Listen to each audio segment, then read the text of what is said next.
It's the weekend, and it's the day, in fact, that the transfer window is now open on June 1st. Only for 10 days, just so we can make those Club World Cup clubs feel good about themselves, because Arsenal, of course, not being involved in it. But with it being open, I'm going to be joined by a fantastic guest in today's show to discuss all about what's going on in the world of transfers and Arsenal in today's, you've guessed it, the Arsenal Transfer Show.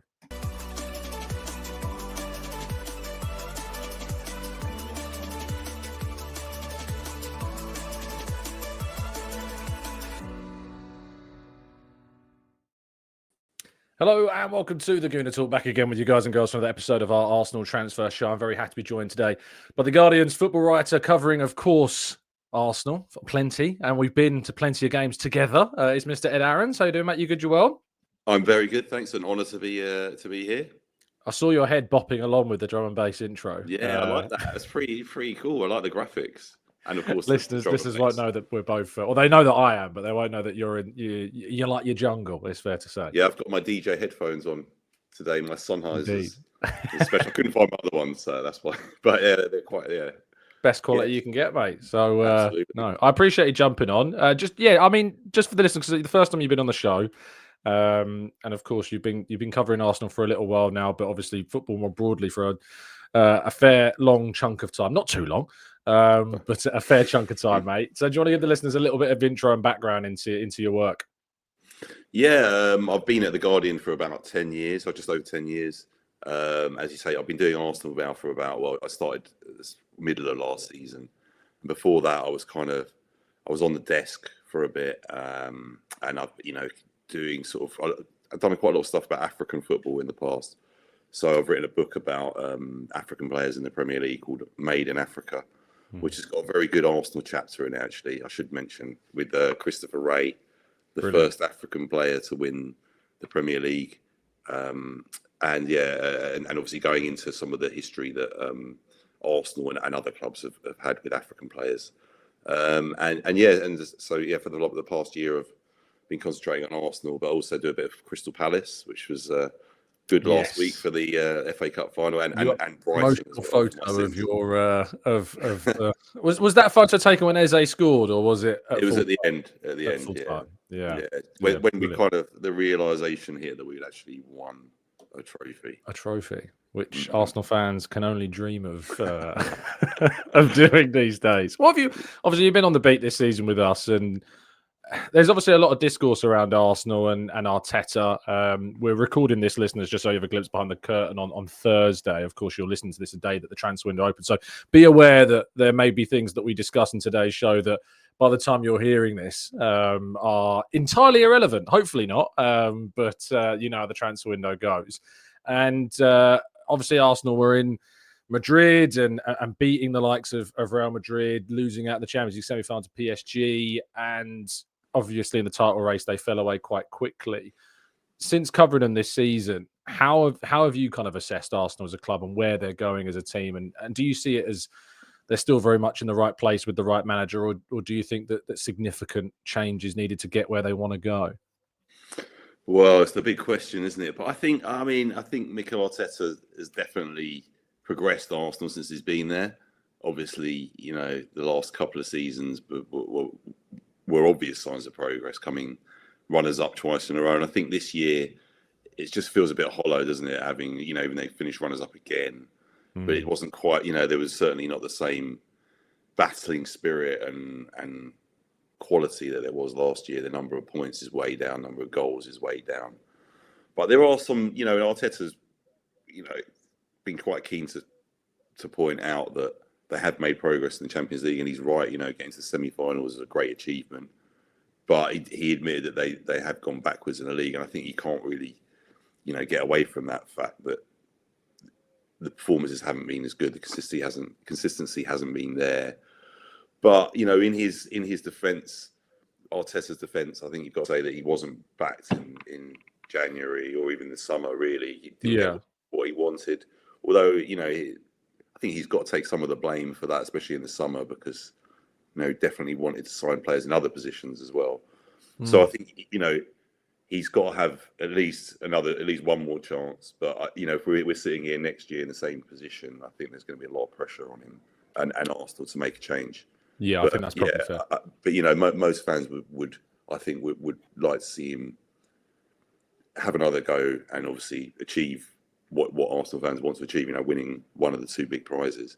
It's a Yeah. little bit like Gareth Southgate. Actually, I was just thinking it's a little bit like Gareth when Gareth Southgate was with England. Like I was desperate for him to stay after they got knocked out, and Really? I was You and desperate. me diverge there. Well, yeah, but it was, but looking back, looking back, it was sentimentality, and that was all it was. It wasn't really. I think I just wanted it for him. I wanted him to achieve, and also as an England fan, I wanted us to win a tournament, but I wanted Gareth to do it because it felt like it would have been a nice end to the story. But you have to put that aside, and I think that's what Arsenal will have to do if the team doesn't make any progress this season, especially if they back him this summer, which I think they're going to do.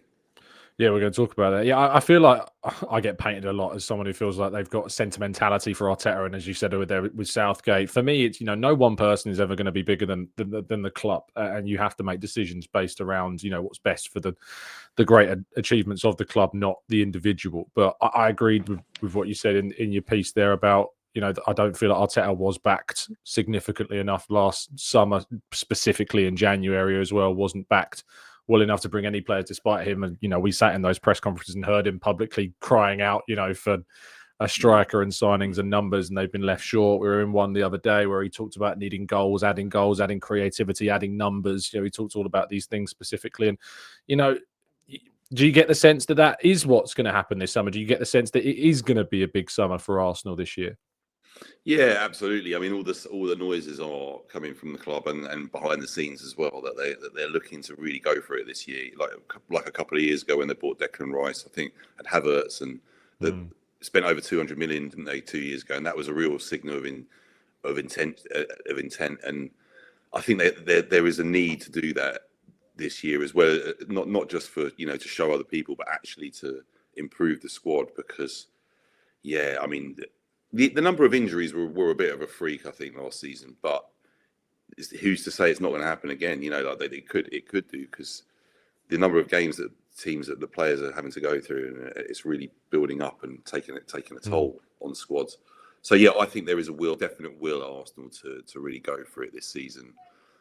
Unfortunately, you got to look at the other contenders, and obviously Liverpool, Manchester City are going to spring to mind straight away, and both of them are really going to be strengthening quite a bit this summer as well. So it's about who gets it right, isn't it? And who can get the signings that do come in to hit the ground running really quickly.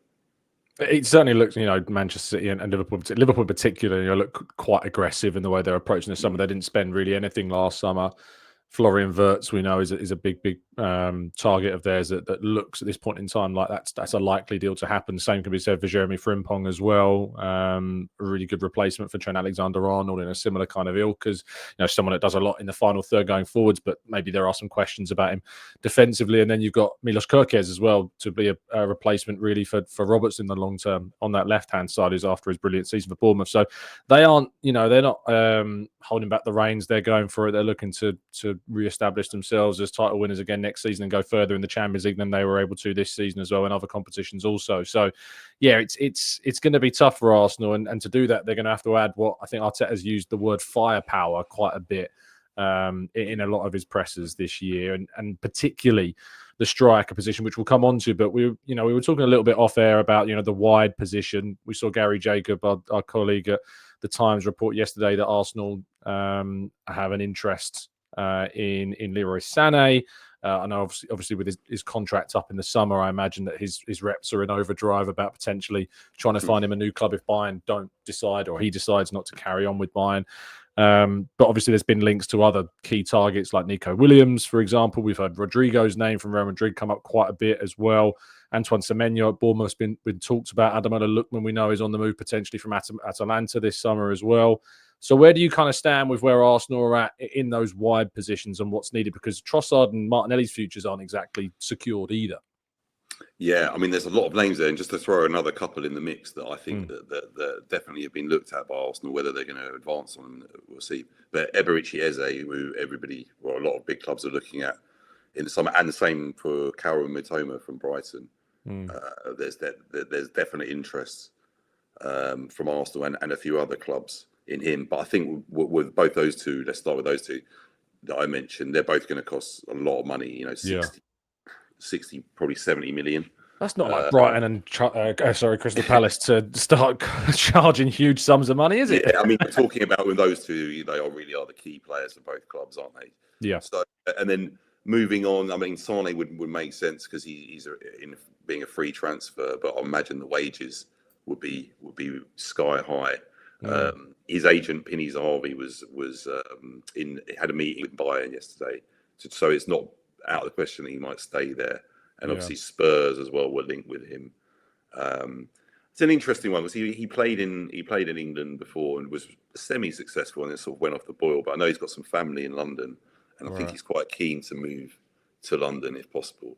So that's the sort of deal that you could see Arsenal end up perhaps doing, just because he's available and they wouldn't have to pay a transfer fee. But I think the issue is obviously Zubimendi's coming in, 50 million, looks signed and sealed now. And then obviously the next big target is a striker. You know, we're looking at sort of, again, 50, 60, maybe more for Gyokeres or Sesko. And then do they have enough money to go again and spend big money, that sort of money again on a winger or a creative player? We're not sure. We don't know it, but we'll have to wait and see. They're obviously going to have to balance the books with PSR and made quite a few sales last year. But I think that third incoming is going to rest on a few players being sold as well. So especially if they're going to go for somebody like Rodrigo, who's going to cost a lot of money. I think that's a point that Arsenal fans have been asking about, to be fair, because, you know, there's been a sense that Arsenal need to add numbers, you know. So the idea that they would sell one of Trossard and Martinelli and then bring somebody in, that's just replacing, isn't it? That's not adding. So would it be a case of maybe we think people are forgetting about Reece Nelson as a wide option that's still at the club this summer, that he could be the player that moves on, that opens up that space? Because obviously Reece Nelson left to join Fulham on loan this season and was basically replaced by Sterling, wasn't he, in the squad too? Yeah, I think it's just a matter more of a rebalancing of the squad. You know, obviously they signed, you know, they had this situation this season. We've had 5 left backs on the, you know, and obviously Tierney's leaving, Zinchenko. That's a key one. So if they could sell him for a reasonable fee, then I think that would enable them to go for, you know, a proper someone they pay a fee for as a create, you know, rather than Sane on a free transfer, who is a bit, you know, it's a bit of a gamble, really, isn't it? I mean, it's a gamble. Any signing is a gamble. Sure. Some of these players, especially the ones that have been in the Premier League that we mentioned, like Semenyo even, or Mitoma or Eze, you know what you're going to get with them. I just question with Arsenal how each of those would fit into the system quite differently. But I think it's definitely a position that they need to add to. I mean, you mentioned he was talking about firepower, but one of the key words he used as well was creativity. Yeah. And for me, that's really been where Arsenal have lacked. Arteta's always kind of pointing out, we've had this number of shots in X, Y, and Z. But often the chances weren't, you know, they were sort of half chances. They're not creating as many chances as they have been, certainly last year, because Odegaard hasn't had his best season.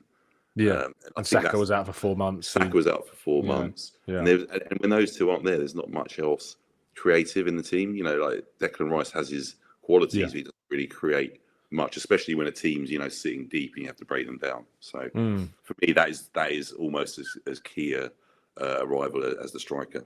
Yeah, definitely. That's why Arteta said it. You know, goals, creativity, and numbers. You know, they're the key things, and he doesn't want to be left short. In centre forward, they were lacking. They lost Gabriel Jesus to a knee injury. He'll be out until the end of the year.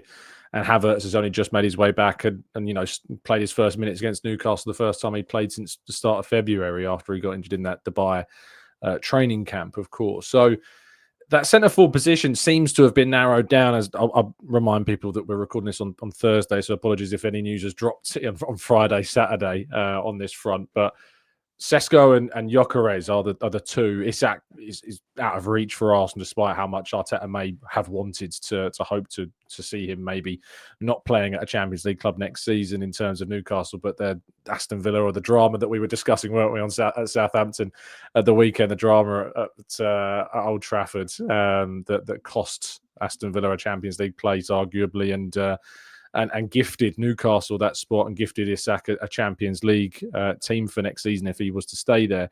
But he certainly would be out of reach. Even if they didn't, I think it would be very difficult for Arsenal to have signed him. But it seems, as I said there, between Sesko and Gyokeres. So where do you, not just in terms of your own knowledge on the scenario, but how do you view both of those as profiles for Arsenal? Because you've got one guy who's, established, 26-year-old, turning 27 this season. He's got, 2 seasons in Portugal under his belt, huge numbers, in terms of goals. But there's question marks about how, if that transfers to the Premier League after a number of players like Carlos Vinicius and Darwin Núñez haven't necessarily been able to translate their numbers in Portugal to the Premier League. And then you've got Sesko, who is not as prolific, but obviously is younger, already playing in one of Europe's top 5 leagues at Leipzig for a team, they're not particularly great creatively this season. They finished out without European football for next season, and he's kind of created goals of his own accord, really, as well. So, but obviously, it's far less goals and younger, and also has to transition to the Premier League. So, where do you sit on the striker front? It's an interesting one. Yeah, you put forward 2 different, they're completely different profiles, really, aren't they? Yeah. But I think you've got to look at what's already at the club, and with Havertz, he is still going to play a lot of games next season. I think it's a matter of fans find that weird when I think it's a matter of having an alternative. These days a lot of teams just have one striker, and it really is to your detriment because it's such a key role, isn't it? Like if you're playing one up front and you've only got one person that can do it, and like with at Palace, Mateta is so good at that, and then Nketiah is coming on. It really is a drop off when he comes on in terms of holding the ball up.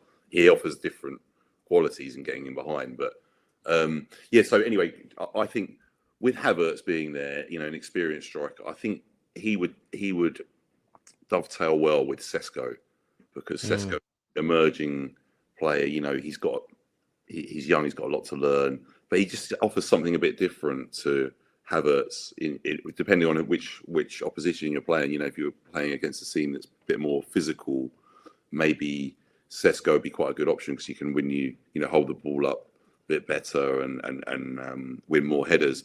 And then maybe in a team that needs to be, you need to break the lines a bit better, then Havertz might be a better option. But I think it's just kind of having different options off the bench. And for me, I think Sesko is, I don't know for certain, but I think I'm getting the hints that they're going to go for him, because he's someone that they've really, really been looking at for a long time, been tracking him since he was in Austria. With Salzburg. And it makes more sense. It's just, I think they probably, there's reports that Sporting want 80 million for Gyokeres, which would make this argument redundant. But I think that Sesko is probably going to cost slightly more. Yeah. Gyokeres. Mike McGrath in the Telegraph story put out that it could cost Arsenal 93 million. I haven't personally heard that. And is that for Sesko? For Sesko, yeah. Well, that is a massive, massive outlay, isn't it? Considering, if they're thinking about Isak, it's not that much more potential. They're not going to get him, but that would be a lot of money. So I think it's funny when you get into 100 millions. It kind of all merges, isn't it? There's been talk of Isak. If you had to get Isak, it would be like 150 million. But the gap between in our minds, when you talk about 100 million pounds and 150 million pounds, that gap seems smaller than 50 million and 100 million, even though it's the same. I know what you mean, because it's just so much money. Yeah. I think if it was that much, that Leipzig, I thought it would probably be more like 70 million that they would want. But if it is that much, I think that might put Arsenal out of the game. Certainly, like we were talking about before, to get another attacking player with Zubimendi, and they also want a goalkeeper as well, don't they, this summer? So a defender potentially as well. And really, that's well, because they're losing Tierney, Zinchenko's gone, Tomiyasu's never fit, Calafiori's injury issues persistent, Saliba and Gabriel have both had hamstring issues this season. Kivior's future is not guaranteed, because if they get a good offer for him, they could be open to selling him, despite him being quite impressive in the second half. So it kind of depends on what they can get rid of, and if they could. But 93 million is a lot of money. It's a lot. For even he's got a good record, but it's not that good. But and Gyokeres is kind of is more. I don't know. Is he more of a risk than Sesko? Like you say, he has played in England before in the Championship. He did pretty well. It was obviously on Brighton's books, and I think they've still got a sell-on clause for him, so they make a bit of money even if he's been at a couple of clubs before. And he definitely give them obviously the physical presence that they've been lacking. But yeah, I don't know. It's going to be really interesting. I mean, they're going to have to decide quickly, aren't they? And stick with it and try and get him. Yeah, and it's interesting that we've got a new man in charge as well. You know, a man that you were in the room, weren't we, when we both met Andrea Berta for the first time? It was an experience. What have you made of that appointment? Because I described it as quite un-Arsenal. It didn't seem like a very Arsenal-like appointment because he's come in obviously wealth of experience. They tend to like, Edu was an appointment of a player that's got experience of being at the club as a player. They were linked as we both, reported around. Thomas Rositzky was a player a sporting director that they were considering. So it was quite interesting to me that they went for Andrea Berta. Yeah, absolutely. I think it showed that they kind of didn't want to just stick with what they know and trying to bring in an outside influence to try and make that final step. And he's got an amazing record, hasn't he, for Atletico, for picking bargains. And yeah, I mean, there's early signs are encouraging. I don't, they didn't know each other at all, did they, when he arrived, Arteta and Berta? So that is such a key relationship, how they get on. And presumably that's kind of growing their relationship now. And you'd like to think that they agree on some of the same targets. And yeah, I mean, he's definitely got the pulling power to try and bring in these players, especially, in the Spanish market, which is where he's specialised, which is an area that Arteta is very keen on, bringing players in. We haven't even mentioned Nico Williams, have we, in that creative role? And I think that would be the dream transfer for Arsenal to play on the left-hand side instead of Martinelli. But he's got a lot of clubs after him, so we'll have to wait and see. But yeah, personally, I think I'd do everything to try and sign him because he's really good. Yeah, for sure. It's going to be interesting to see how Arsenal kind of go through different approaches because, to my knowledge, Andrea Berta is quite kind of the type to have kind of a lot of different options and be kind of broad across the way in which he approaches kind of a strategy. So he wants to be across a lot of different targets so that if one maybe they're prioritizing isn't looking like it can happen, they can quickly pivot to a different target and have already put in some work on that front. So I think that's obviously why we're seeing links to both Gyokeres and Sesko and not just predominantly more one over the other, and why we're not seeing kind of a specific one as of the time of recording, of course. Just kind of last thing before we wrap this show up, Ed, is just kind of a prediction around how you do feel the window will go, because it's all talk at the moment. It's very difficult to make those predictions, but based upon the links that we've heard, do you get the sense that at the end of this window, Arsenal fans will be looking back on it a lot more pleased than they were last year? Well, it's not a very high bar, is it? If you think it ended up with Sterling coming in, and yeah, they tried to spin that quite hard, didn't they? But everybody knew what's going to happen. So yeah, I think Arsenal know. They know, the people behind the scenes, they know that the fans really want a big summer and they need a big summer. And Arteta is demanding a big summer. He's made no secret about it. So, they're definitely going to end up in a better position than last summer. It's just whether they make that. It could be the difference, couldn't it? That signing we talk about, that creative player, even if they do sign, say, Sesko and Zubimendi comes in and they get a good backup goalkeeper. Yeah, it could make all the difference if they can just push the boat out and try and find a way of bringing in another option, even if it's not someone to start instead of Martinelli, but just to give him a kick up the backside a little bit sometimes, because he's a really talented player. It hasn't quite hit the heights for the last few seasons, has he? Since Arteta since the first season you finished as runners up. Yeah.